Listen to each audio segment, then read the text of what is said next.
UPTT से संबंधित हम कुछ नया टॉपिक लेकर आए हैं।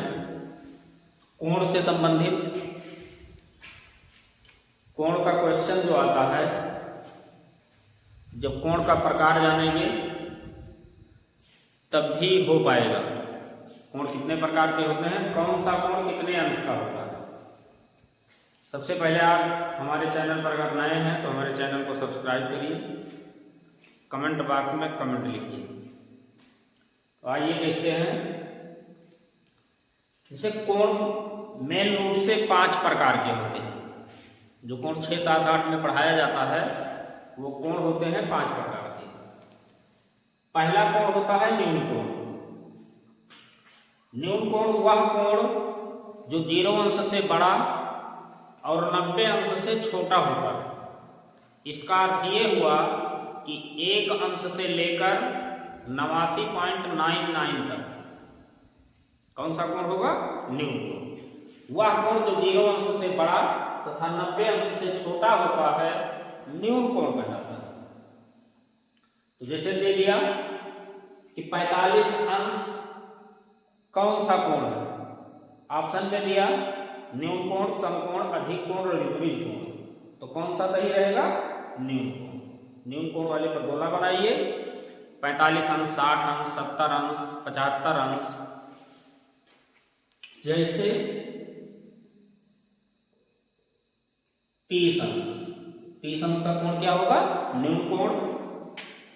45 अंश, 75 अंश, 80 अंश, कहाँ तक, 90 अंश तक।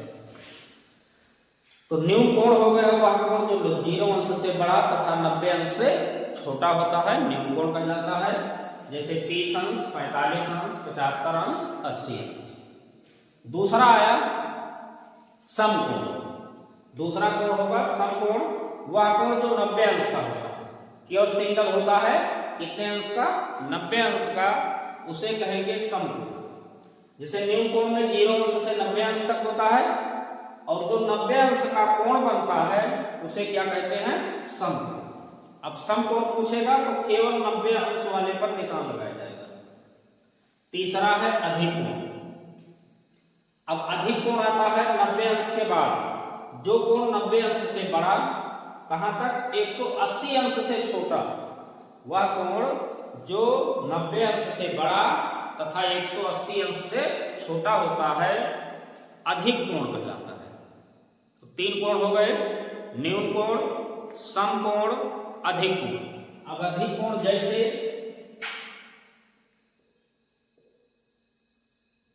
95, 90 अंश से बड़ा हो गया।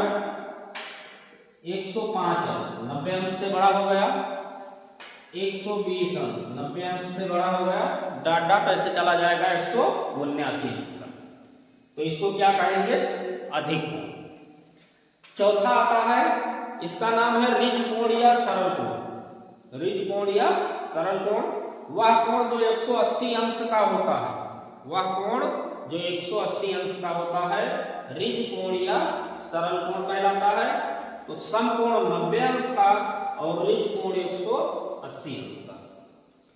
पांचवा आता है बृहत् कोण।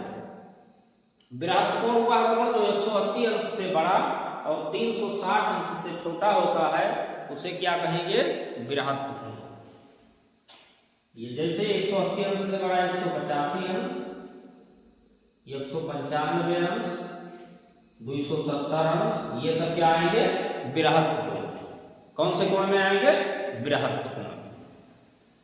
5 कोण तो ये हो गए मुख्य रूप से। इसमें दे देगा कि 95 अंश कौन सा कोण है। तो 95 अंश किसमें पड़ेगा, 90 अंश से बड़ा है तो अधिक कोण। बृहत् कोण दे देगा कि 195 अंश कौन सा कोण है, तो उसको लिखा जाएगा बृहत् कोण। अब कोण में और आता है, ये तो कभी कभी आता है। इसके अतिरिक्त तो 2 कोण और हैं, समपूरक कोण और कोटिपूरक कोण। इससे क्वेश्चन जरूर आता है हर बार, हर वर्ष जो बनता है पेपर, उसमें कोटिपूरक और समपूरक से एक क्वेश्चन जरूर रहता है। तो इसकी परिभाषा पहले जानिए। समपूरक कोण वह कोण, संपूरक कोण का परिभाषा है जब दो कोणों का योगफल, संपूरक कोण का अर्थ है दो कोणों को मिलाएंगे और उसका योगफल अगर 180 अंश होता है तो वह एक दूसरे के संपूरक कोण कहलाते हैं। इसका अर्थ है कि एक कोण देगा और उसके संपूरक कोण निकालने के लिए 180 में से घटाया जाएगा। जैसे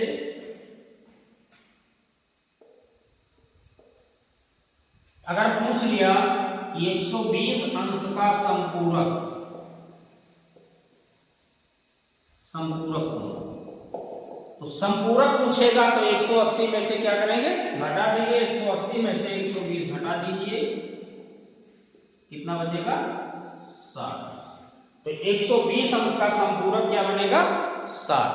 अब 60 अंश का संपूरक 120 बन जाएगा। 60 180 में से घटाएंगे कितना आएगा, 120। तो संपूरक अगर निकालना है तो घटाएंगे 180 में से, दोनों को मिलाकर होना चाहिए 180, इसलिए 180 में से घटा दीजिए। अब दूसरा है कोटपूरक। इसकी परिभाषा है जब दो कोणों का योगफल 90 अंश हो, जब दो कोणों का योगफल 90 अंश हो तो वह एक दूसरे के कोटपूरक कहलाते हैं, एक दूसरे के कोटपूरक। जैसे 45 अंश का कोटपूरक,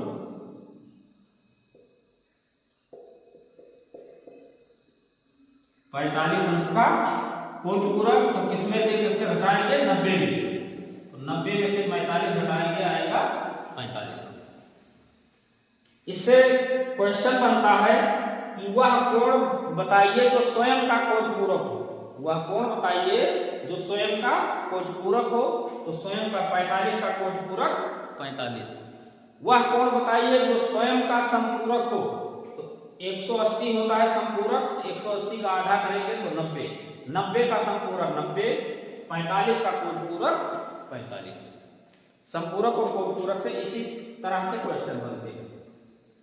अब इसी पर आधारित अगले वीडियो में हम कुछ क्वेश्चन लेकर आएंगे जो टीटी में बार बार पूछा गया है। इसका स्क्रीनशॉट ले लीजिए।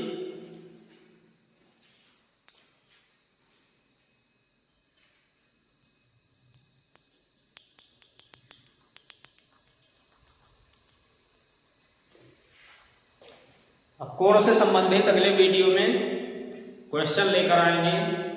तब तक के लिए धन्यवाद।